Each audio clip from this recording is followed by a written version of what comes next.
Marlène et Jean-Claude sommes très heureux de te présenter une émission très spéciale afin de comprendre les faits d'actualité. Merci pour ta fidélité. Merci de donner à Dieu la première place dans ta vie. Merci de prendre le temps pour découvrir la vérité. Aujourd'hui, nous verrons l'âme affamée. Nous avons une seule référence biblique. Elle se trouve au livre de Psaume, chapitre 107, le verset 1 à 9. Psaume, chapitre 107, les versets 1 à 9.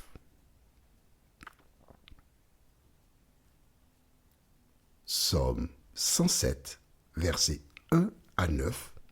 Le thème, c'est l'âme affamée. Juste l'âme affamée, tu as déjà compris. Bien. Avant d'aborder le thème, prions.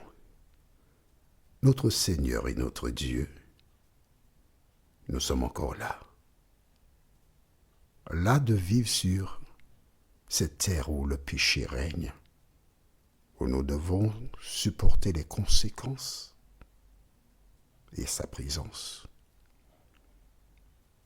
Et parce que nous voulons te voir et nous écrier, c'est mon Sauveur, que nous nous tournons une fois de plus vers toi.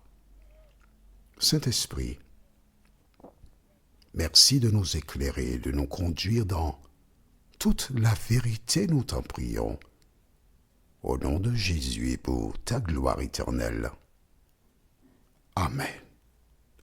Rappelle-toi, nous avons vu précédemment que l'âme qui pêche, c'est celle qui mourra.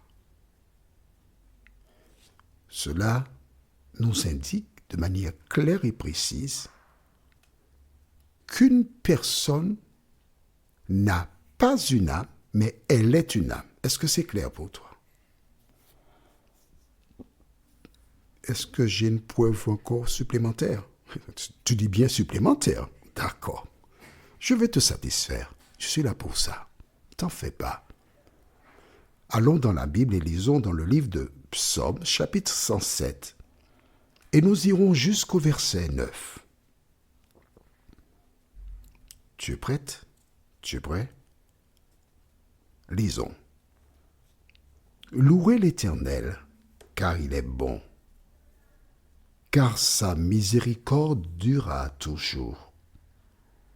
Qu'ainsi disent les rachetés de l'Éternel, ceux qu'il a délivrés de la main de l'ennemi et qu'il a rassemblés de tous les pays de l'Orient et de l'Occident, du Nord et de la mer. On s'arrête ici.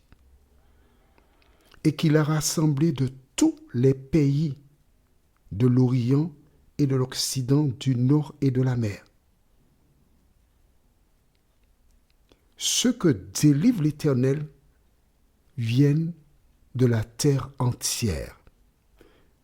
Et c'est le livre de Psaume qui nous donne cette information. L'évangile est mondial. Écris-le cahier, Jean 3, verset 16.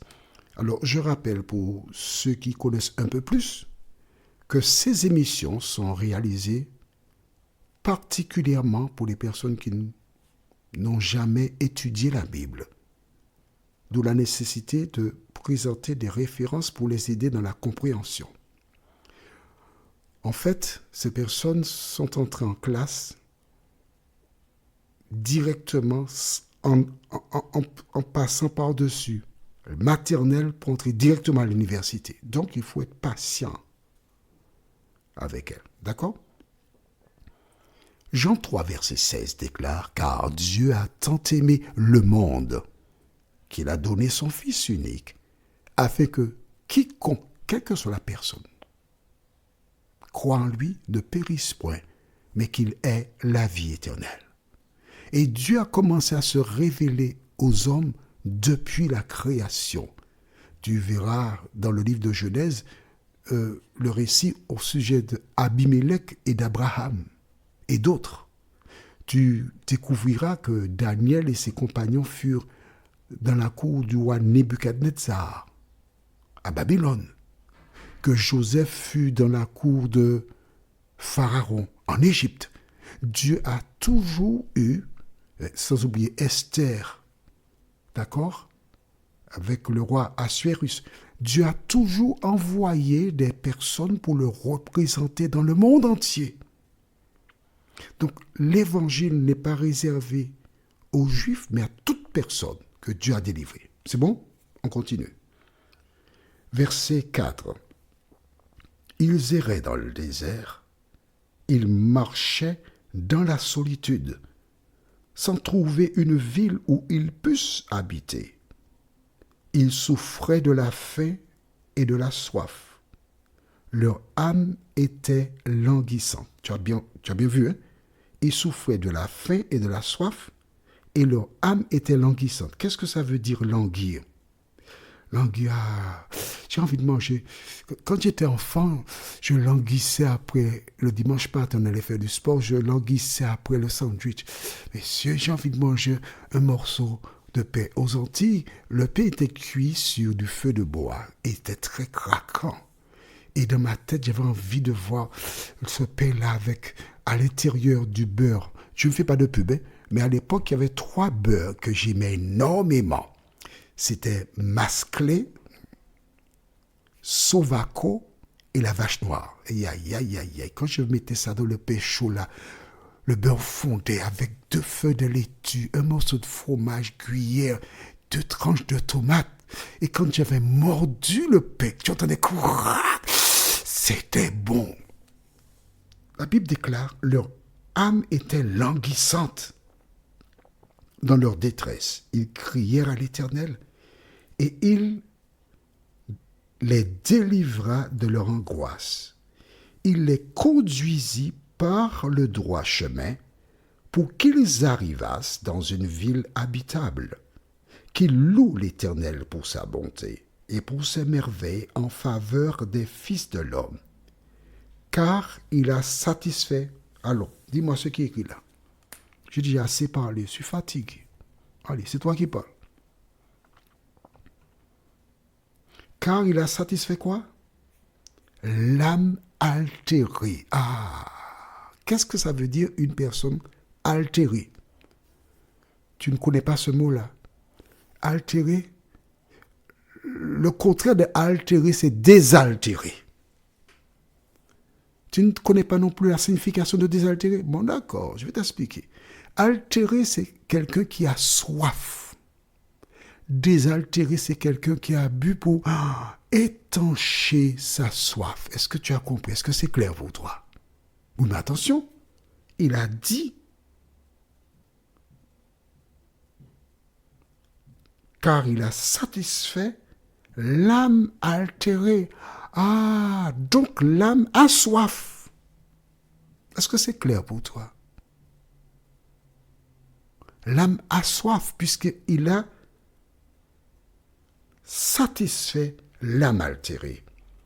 Il a comblé de bien l'âme affamée. Qu'est-ce que ça veut dire une personne qui est affamée? C'est plus facile. D'accord. C'est une personne qui a faim.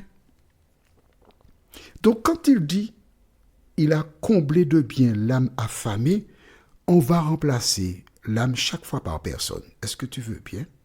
Lisons, verset 9. Car il a satisfait la personne qui avait soif, altérée. Il a comblé de bien la personne qui avait faim. Est-ce que tu as compris? Tu n'as pas une âme, tu es une âme. L'ennemi ne voulait pas que tu comprennes cela. Mais Dieu veut que tu connaisses la vérité. Parce que Dieu, c'est la vérité. Et le diable, c'est le père du mensonge. Tu comprends? Il existe beaucoup d'autres mensonges. Mais Dieu veut te sauver. C'est pourquoi il te faut noter dans le cahier ce que tu lis ce que tu retiens et tu reviens sur tes écrits. Tu lis à nouveau. Tu dis, Saint-Esprit, aide-moi à comprendre et à retenir. Et il le fera si tu cherches Dieu de tout ton cœur. Prions. Notre Seigneur et notre Dieu, merci pour la parole.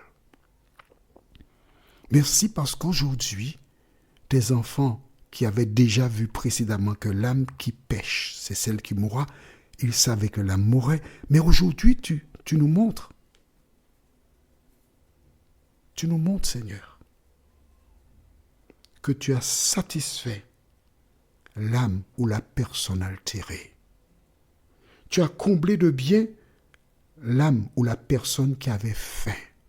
Seigneur, aide-nous à retenir cela et ne plus nous laisser tromper. Nous t'avons prié au nom de Jésus pour ta gloire éternelle. Amen. Que l'Éternel continue de t'éclairer et qu'il t'aide à l'accepter pleinement. Et, tu sais, il me tarde de te retrouver. Nous sommes parvenus au terme de notre réflexion. Si d'aventure tu as une question, il te suffit d'envoyer un message par le biais de WhatsApp au numéro suivant, plus 596 696 88 93 93. Et alors Jean-Claude, moi, je me ferai un réel plaisir de répondre à ta question.